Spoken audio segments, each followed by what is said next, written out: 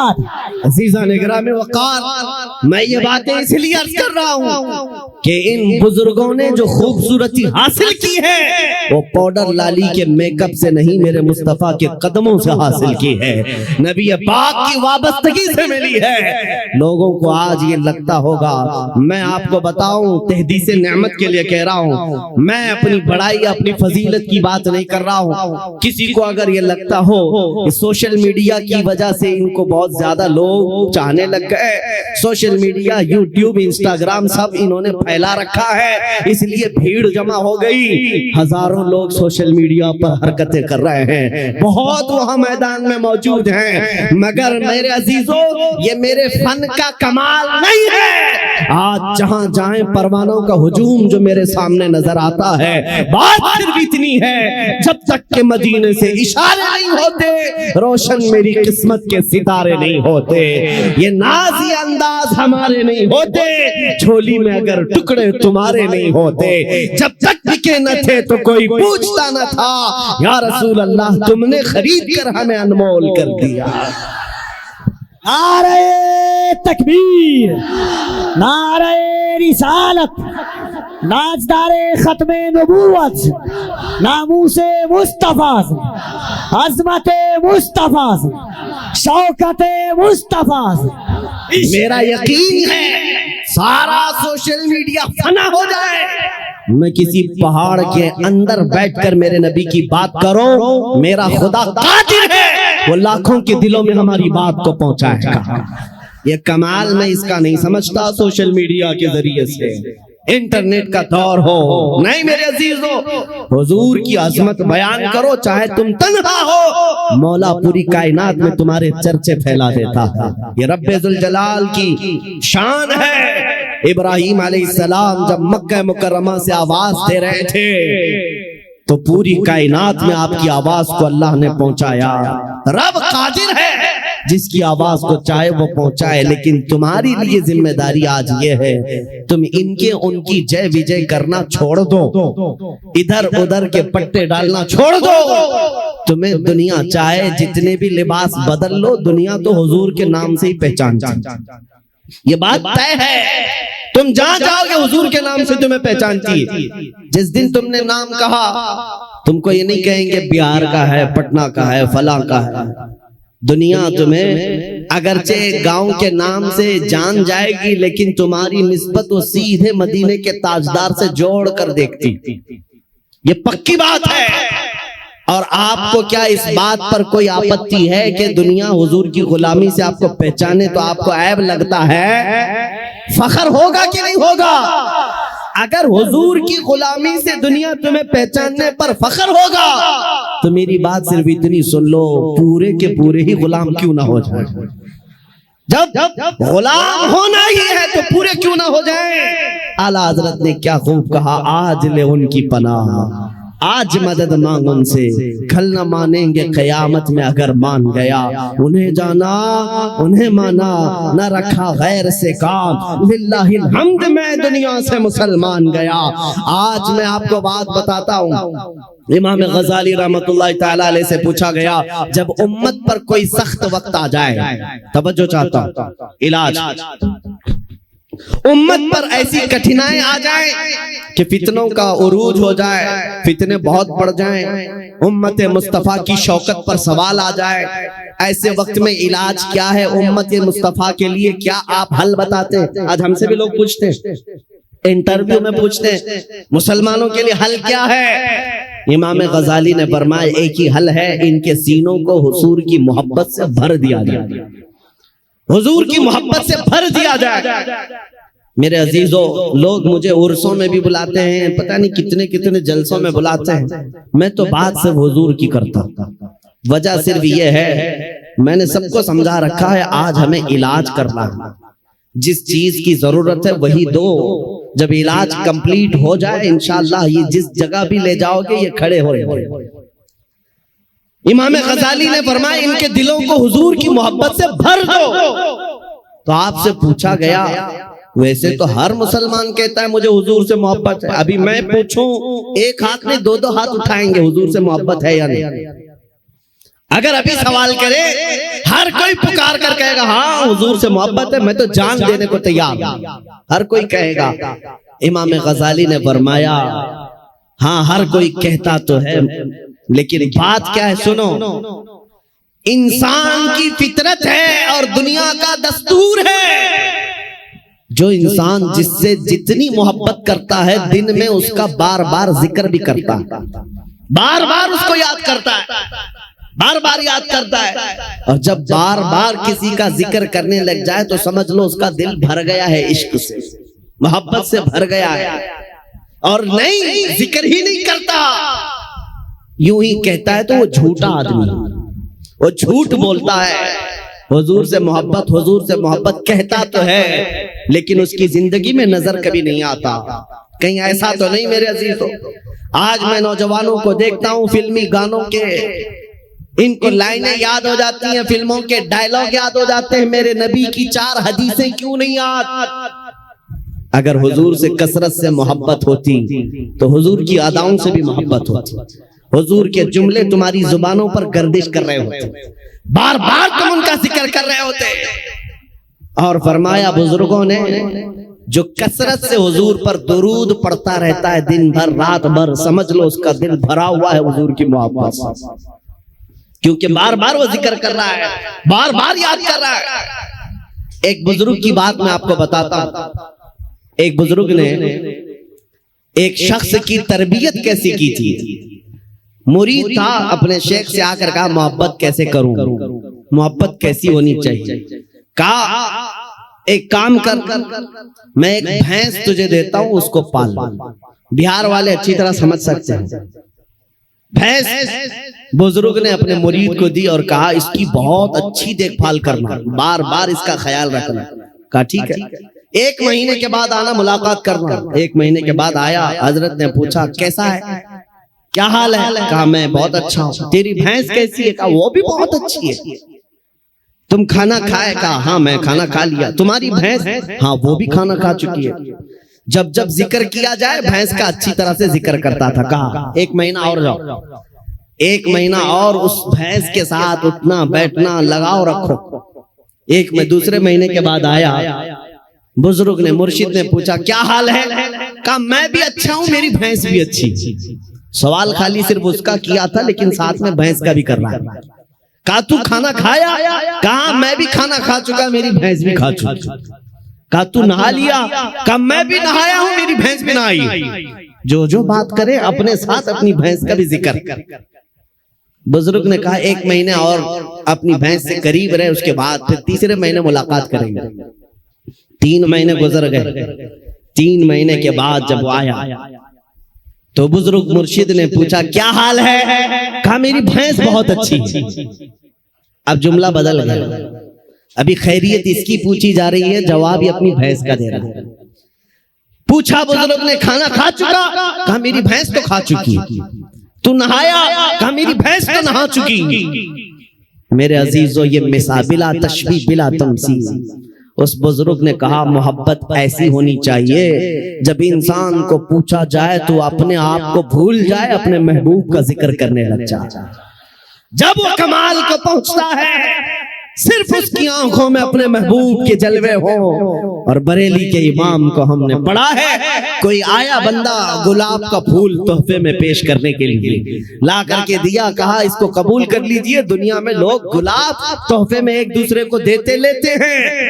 امام فاضل بریلوی اس گلاب کو قبول تو کرتے ہیں، دیکھتے ہیں، اس کے بعد مسکرا کر کہتے ہیں یہ دنیا کا گلاب ہے، صبح کھلتا ہے شام میں مرجھا جاتا ہے. میں اس گلاب سے محبت کرتا ہوں جو کبھی مرجھاتا نہیں ہے، جو جب سے کھلا ہے کبھی مرجھاتا نہیں. اور اس کے بعد کہنا شروع کر دیا سرتاب قدم ہے تن سلطان زمن پھول، لب پھول دہن پھول زکن پھول بدن پھول. واللہ جو مل جائے میرے گل کا پسینہ، مانگے نہ کبھی عطر نہ پھر چاہے دلہن پھول. کیا بات رضا اس چمنستان کرم کی، زہرا ہے کلی جس میں حسین و حسن پھول. اعلیٰ حضرت کا ذکر آیا اعلیٰ حضرت نے سارے پھول پھول پھول پر ایک نعت ہی لکھ دی. یہ عشق کا درجہ ہوتا ہے. ذکر اپنے محبوب کا زیادہ کرے، اپنا نہیں. یہاں لوگ ترم خاں بنے ہوئے اپنے ہی بڑائیاں کرنے لگ گئے. اعلیٰ حضرت نے اپنی تو چھوڑو کسی دنیا دار کی تعریف کرنے پر بھی رضامند نہیں ہوئے. جب کسی نے کہا بھی کسی کا قصیدہ لکھ دو تو آپ نے یہی جواب میں کہا کرو مدح اہل دول رضا، پڑے اس بلا میں میری بلا. میں گدا ہوں اپنے کریم کا، میرا دین پارے نہ نہیں، میرا دین روٹی کا ٹکڑا نہیں ہے، میں تو گدا ہوں اپنے کریم کا. آج اس محبت کی ضرورت ہے، آج اس کمال کے عشق کی ضرورت ہے. میں آپ سے پوچھتا ہوں میرے عزیزوں، آپ حضور پاک صلی اللہ تعالیٰ علیہ وسلم سے بے حد محبت کرتے ہیں، مجھے پتا ہے دل سے محبت کرتے ہیں، لیکن زندگیوں میں اس کا امپلیمنٹ، اس کا نفاذ کیوں نہیں کر پاتے؟ جس دن ہم قول اور فعل میں ایک ہو جائیں، جو کہہ رہے ہیں وہی کرنے بھی لگ جائیں، تو سمجھ لو پھر آپ نے عشق کا کمال پا لیا. پھر دنیا تمہاری ان ہستیوں سے خوف کھانے لگ جائے گی جیسے قیصر و کسریٰ بادیہ نشین عرب سے خوف کھاتی تھی. جب مدینے کے صحرا سے نکل کر کے بغیر چپل کے پیوند لگے کپڑے پہن کر صحابہ نکلے تھے، ایران بھی کانپنے لگ گیا تھا، روم بھی کانپنے لگ گیا تھا. اس وقت کی سپر پاور طاقتوں کو اگر کسی نے دھول چٹایا ہے، میرے نبی کے غلاموں نے دھول چٹایا ہے. حضور کے عاشقوں نے انہیں گھٹنے پر لا کر مجبور کر رکھا تھا. آپ کو پتا ہے ان کے نزدیک عزت کیا تھی؟ آپ کو بتاتا ہوں. سیدنا عمر ابن خطاب رضی اللہ تعالیٰ عنہ کا دور خلافت ہے. مدینے سے ایک فوج نکلی، کسریٰ کو ختم کر کے آتی ہے. ایران کی حکومت جو کسریٰ کہلاتی تھی اس زمانے میں ختم کر دی گئی، اسلام کا پرچم لہرایا. وہ دور ایسا تھا، سپر پاور تھا اس وقت ایران، سپر پاور طاقت تھی. ہزاروں نہیں لاکھوں کی فوج ان کے پاس تھی. جب ٹکڑے ٹکڑے ہو گئے، صحابہ کی حکومت آئی، مال غنیمت ہاتھ آیا تو بہت سارا مال وہاں سے مدینے لایا گیا، اس میں قیمتی سامان بھی تھے. اس وقت مدینے طیبہ ایران کے بادشاہ کے دربار میں بچھایا جانے والا سب سے مہنگا قالین بھی مدینہ آیا، لایا گیا. صحابہ نے عمر ابن خطاب امیر المؤمنین رضی اللہ تعالیٰ عنہ کے پاس وہ قالین پیش کیا. کہا یہ قالین وہ ہے، بادشاہ جب کسی سے بہت خوش ہوتا تو تھوڑی دیر اس قالین پر اس کو بٹھا دیتا اور وہ زندگی بھر بیٹھنے والا فخر کرتا، میں بادشاہ کے مہنگے قالین پر بیٹھ کر آیا ہوں، میں بادشاہ کے مہنگے قالین پر بیٹھ کر آیا ہوں. اس قالین کی عظمت ہے، لوگ اس کی بڑی تعریف کرتے ہیں، بڑی بلند قالین ہے. ہم مدینے لے آئے ہیں. عمر ابن خطاب کے پاس دیا گیا، کہا گیا کہ آپ اس کو صحیح جگہ استعمال کریں.